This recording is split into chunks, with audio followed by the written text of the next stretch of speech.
Today, I thought it would be interesting to have a conversation, one of many, I hope, around the concept of leadership authenticity. Now, let me first of all apologize. My neighbors are doing some carpentry work, so you might hear a bit of background noise, but it's all good. Recently, I had a conversation with a business leader, an accomplished professional in her own right, who I very much love and respect. And she had reached out to me to congratulate me on some recognition that I had recently been given. In the course of that conversation, she also then referenced some video I had put out that she really enjoyed watching and, kind of said the well dones around the work that I've been doing in that regard. But then she then asked if I would mind if she gave me some counsel. Of course, I'm always open to new learning, and so I said, sure.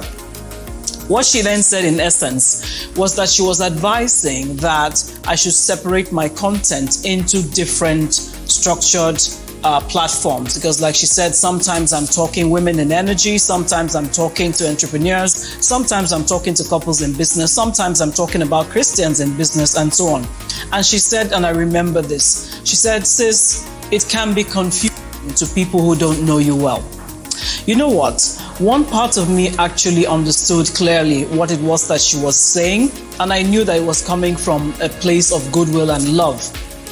But there was another part of me, and this is that part that has my first and primary accountability to God, and that side pulled me into another conversation entirely. That side of me reminded me that I am indeed a multidimensional, multifaceted woman, and that I have a variety of gifts that God Himself has given me, and is also giving me capacity to express them in very varied forms.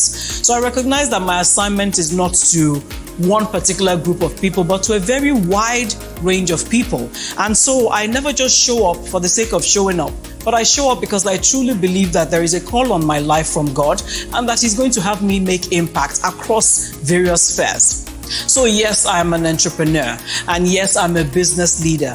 I'm a woman who has also worked with her husband for almost 30 decades and building a formidable family and business in that process, and there's value to be mined there. So yes, I am also a minister of the gospel of Jesus Christ. I'm a gas and energy industry expert. I'm a teacher. I'm a transformational coach. I'm a wife. I'm a mother. I mean, there's so many parts of me, and you know what?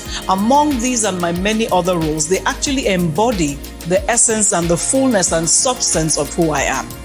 And I know this was not where she was actually going with this conversation, but I'm glad that we had it, because taking that counsel on board, I was then able to look at myself and ask the question, how do I want to show up? Do I want to show up in brackets across various platforms, or do I just want to come to the table as my best, most authentic, most formidable self? Now, this place of self-reflection brought me to the point of wondering and asking the question, how should we show up as leaders? Should we show up based on people's expectations and preferences, or should we just show up as our best selves regardless, as I have determined to do?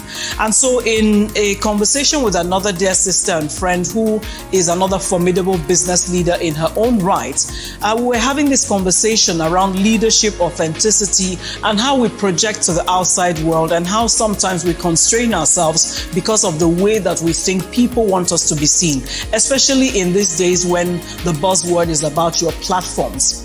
And she said some couple of things to me that I thought to share with you as a leader in your own space. She said that if we're not careful and if we're not listening to God, what happens is that we end up packaging ourselves out of purpose. I thought that was a phenomenal piece of wisdom that every leader needs to keep in front and center of their thinking and their outlook on life, generally speaking.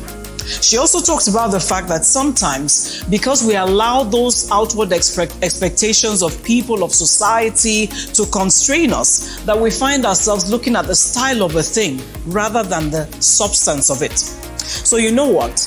My personal determination is that I'm going to show up as my best self, as my most authentic self, as my most multidimensional self. And this is a side of myself that allows me to lead and be an example to more people, to encourage and impact more people than I would if I just showed up as Audrey the business person or as Audrey the double impact coach.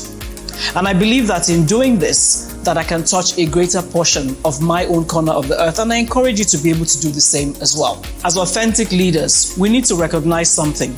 that we are not our jobs, we are not our titles. So yes, you want to be recognized as your very best professional self because you still have a journey of growth, you still have achievements you want to attain within your corporation, you still have things that you want to attain within your journey, within that corporate space, maybe up to sitting on the boards of large multinationals and global corporates. So yes, there is a place for putting your professional self forward. But remember, you are not only your job, you are not only your title. Oprah Winfrey said something. She said, "I had no idea that being your authentic self could make you as rich as I've become. And if I had, I would have done it a whole lot earlier." I kind of caught into that concept, that bringing your best self to the table, allowing every facet of you to show, actually brings you to the place of wealth. And I'm not necessarily talking about wealth from a naira and dollar perspective. I'm talking about wealth from the point of view of impact, of success, and of course of significance, which is the journey that those of us as leaders at some point need to become focused on. So I'm going to close with this. Your value, your identity, your visibility should not be tied to one thing, one title, or one aspect of who you are. Remember this, that you have capacity in so many areas to bring value, and bringing value to the table across different platforms does not in any way diminish you professionally, and it does not diminish any other part of you. So show up as your best authentic self, regardless of what people think. As long as you're leading from the core of who you are, believe me, there are countless lives that will be blessed simply because you decided to show up. I hope this has been useful to you in some form or the other, and it's important to embrace this perspective as early as you can on your leadership journey. We want to see all of your best selves. I'll be coming back to you soon with some other conversations around this concept of showing up as authentic leaders. I hope this was useful. Take care.